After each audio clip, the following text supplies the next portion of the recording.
साल था 37 पृथ्वी ने तकनीक और विज्ञान की ऊंचाइयों को छू लिया था, परंतु इसी प्रगति ने दूसरे ग्रहों का ध्यान आकर्षित कर लिया।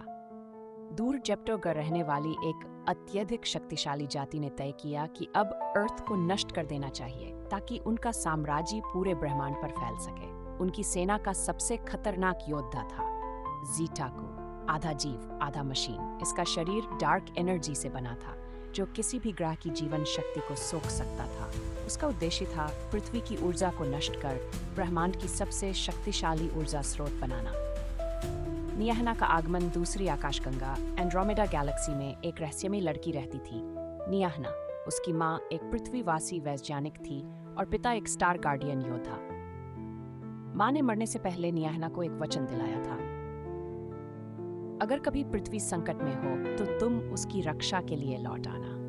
जब ज़ीटाकू ने पृथ्वी पर हमला किया, नियाहना ने ब्रह्मांडीय पोर्टल खोलकर पृथ्वी की ओर यात्रा शुरू की।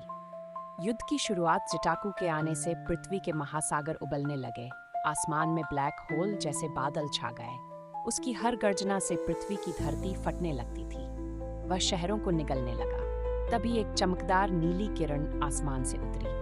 उसके शरीर से सोलर ऑरा की लहरें उठी जो ज़ीटाकू की डार्क एनर्जी से टकराने लगी। दोनों के बीच ऐसा युद्ध शुरू हुआ जिसने आधे ग्रह को तबाह कर दिया।